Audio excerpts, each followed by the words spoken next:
Hola, buenas tardes, días, noches, dependiendo de la hora en que estén viendo este video. Vamos a tocar nuestra tercera unidad o nuestro tercer tema importante de este programa de psiquiatría, que son los trastornos de la ansiedad. Esta es una presentación de la Academia de Psiquiatría del Campus Universitario Siglo XXI. Y bueno, pues vamos a hablar sobre este tema y sobre estos trastornos que hoy en día se llevan gran parte de la atención médica. No solamente vamos a hablar del área especializada de salud mental, del área psiquiátrica, sino vamos a hablar o vamos a reconocer que los trastornos de la ansiedad, junto con los trastornos depresivos, se llevan un buen número de consultas, de recursos al año eh, de atención médica. Y en lo que estamos viviendo de la pandemia, vamos a ver que los trastornos de ansiedad han tenido un incremento muy importante en su presentación, en la intensidad y que han sido un cuadro frecuente en nuestros pacientes hoy en día. No todos han buscado atención clínica, no todos han recibido atención especializada, pero vamos a ver que desde un síntoma muy simple, que no lo abordaremos acá, que es el insomnio, es ya un síntoma que podría estar hablando de ansiedad. Pero bueno, vamos a abordar los trastornos de ansiedad y veremos justamente las características de cada uno de ellos. Este video estará seccionado porque es una presentación larga, ¿de acuerdo? Entonces, pues, y lo iremos interrumpiendo para que pueda verlo de manera pausada, aunque la presentación es de cerca de 92 diapositivas. Bueno, pues vamos a empezar. Entonces, vamos a hablar que el término ansiedad ha desempeñado un papel central tanto en la teoría psicodinámica como en la investigación focalizada en las neurociencias.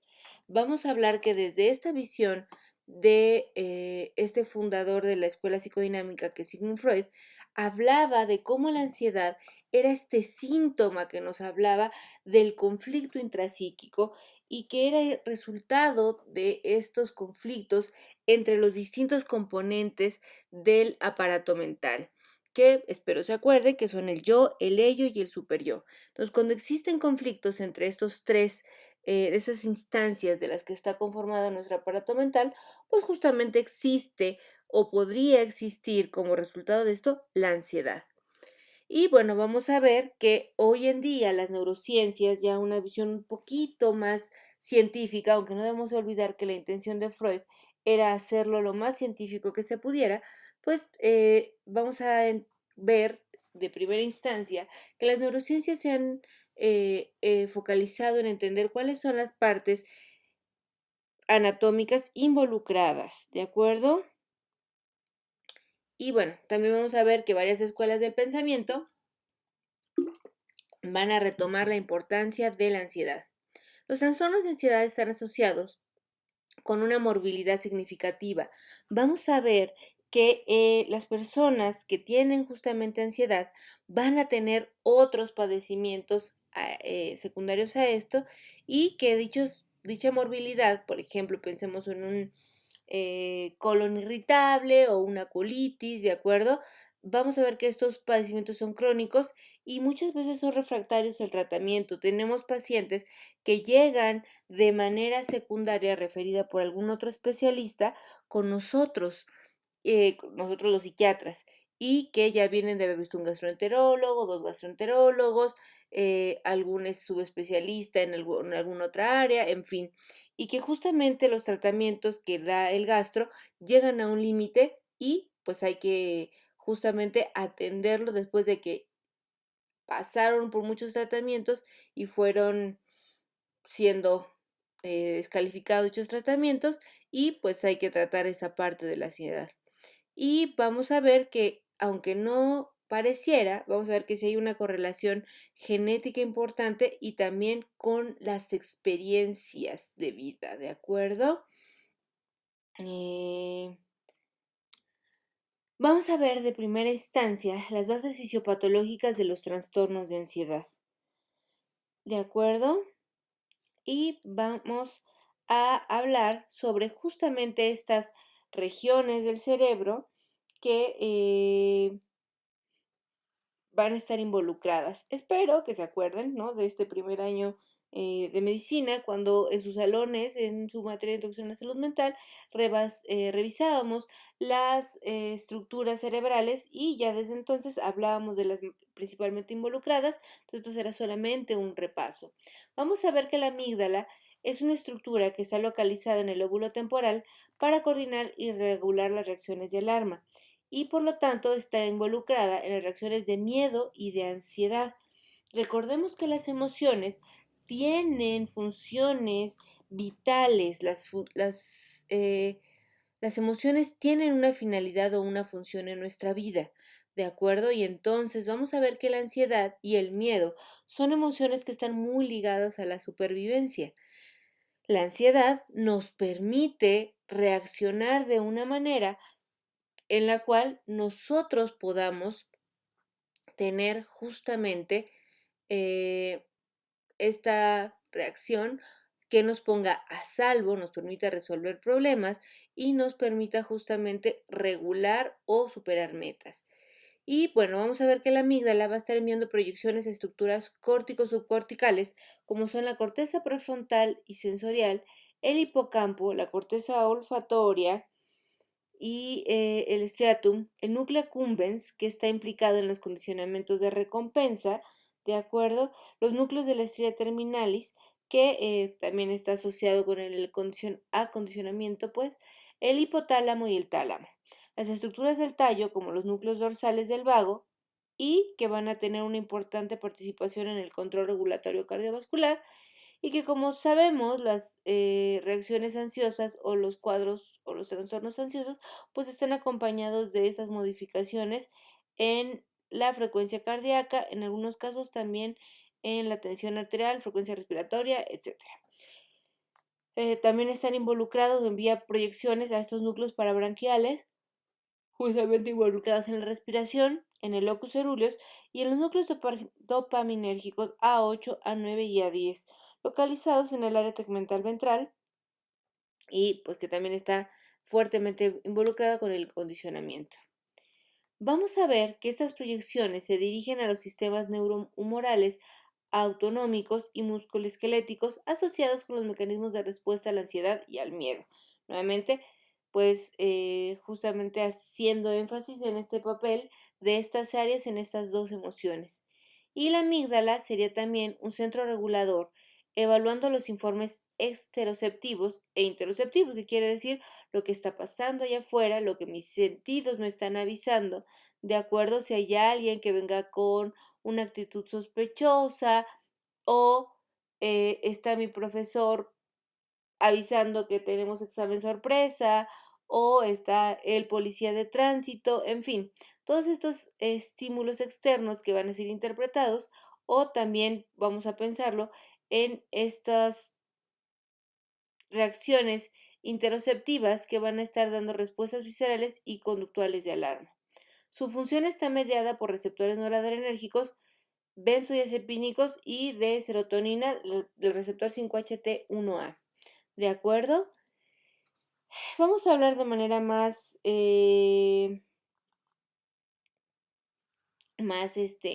específica del locus coeruleus, que está localizado en el puente cerca del cuarto ventrículo. Es el principal núcleo conteniendo norepinefrina en el cerebro y su acción está regulada por los receptores GABA benzodiazepínicos y serotoninérgicos con un efecto inhibitorio por el péptido intestinal vasoactivo, el factor liporeador de corticotropina, la sustancia P y la acetilcolina con efecto activador. Recibe información de los sistemas que monitorean el ambiente interno y externo.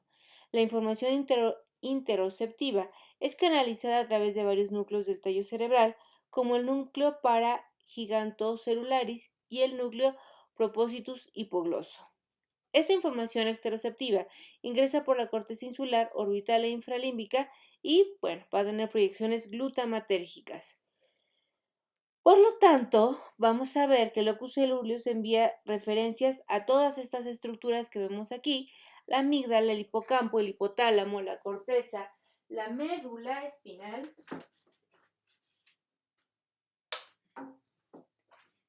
y que todos estos pues van a estar implicados en los comportamientos de miedo y ansiedad.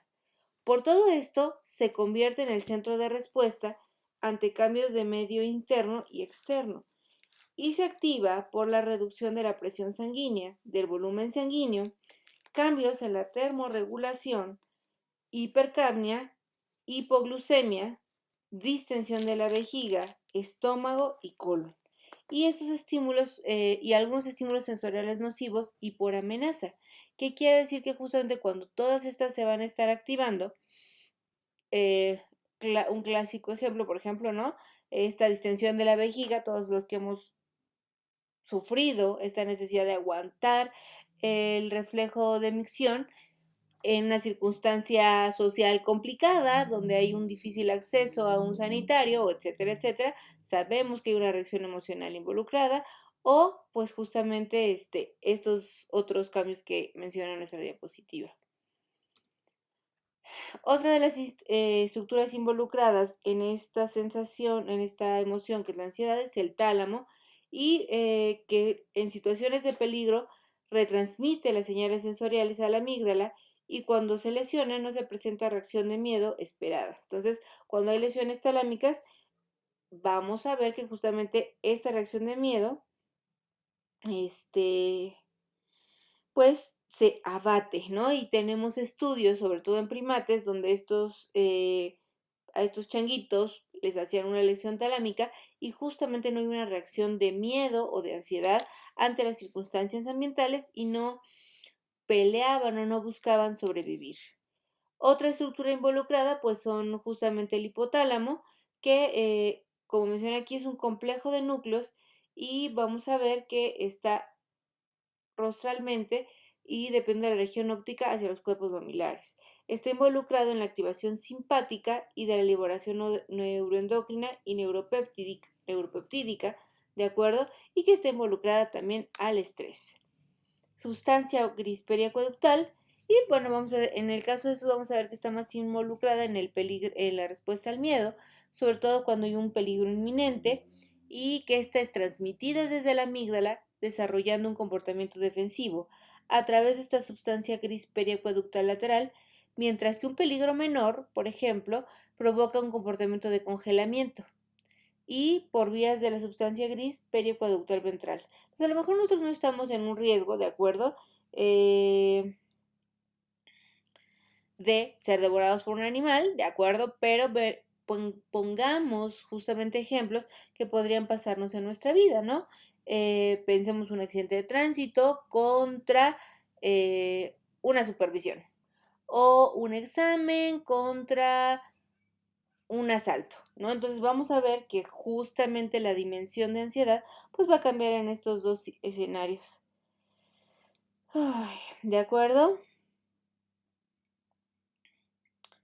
Sigamos. Otro va a ser el hipocampo, ¿de acuerdo? Que es esta estructura que tiene conexiones relacionadas a las estructuras límbicas y entonces vamos a ver que las áreas sensoriales corticales van a estar justamente involucradas. No olvidemos que el hipocampo tiene un montón de receptores de serotonina 5-HT1A y por lo tanto se cree que juega un papel importante en la ansiedad, tomando en cuenta que los agonistas de estos receptores, como la buspirona, logran controlarla, entre otros medicamentos, ¿de acuerdo? Entonces vamos a ver que justamente el hipocampo puede o va a estar involucrado en estas reacciones ansiosas que tienen que ver con la memoria. Si recuerdan, el hipocampo está involucrado justamente en este proceso como es la memoria y que en un trastorno que veremos más adelante, que es el trastorno de estrés postraumático, donde justamente uno de los síntomas característicos son estos eventos de flashback, pues veremos que justamente hay una repetición de los hechos que favorecieron el evento ansioso. Otra de las regiones es la corteza orbitofrontal y esta estructura vamos a ver que con la recepción de información sensorial y con sus ricas interacciones recíprocas con estructuras límbicas juega un papel muy importante en la interpretación de los eventos emocionalmente significativos, seleccionando y planeando el comportamiento de respuesta ante una amenaza, así como también monitoreando la efectividad de esas respuestas. La presencia de altas concentraciones de receptores 5HT2 en esta región plantea la posibilidad de que estén involucradas en la interpretación emocional. Y bueno, aquí les dejo justamente todo un resumen de todas estas interacciones que hemos estado repasando, ¿de acuerdo? En las diapositivas anteriores para ver o repasar justamente lo complejo de de estos sistemas aferentes y eferentes, de cómo justamente llega la información, ¿de acuerdo? Y vamos a ver que si yo me siento amenazada o me siento muy enojada, puedo estar ocupando, ¿de acuerdo?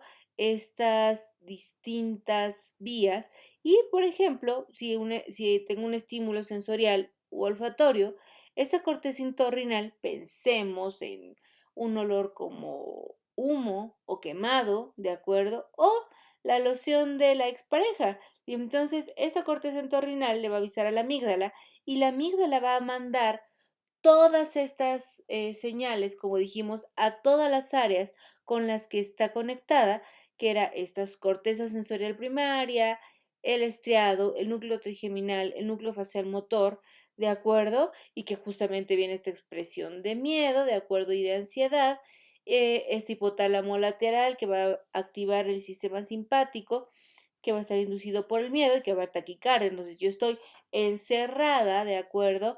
En un piso 20 y veo o siento esta percepción de humo, claro que va a haber una reacción, ¿de acuerdo? Mm, ok, entonces esto lo dejamos aquí para que ustedes lo repasen y hasta aquí sería justamente nuestro nuestra primer pausa en este video.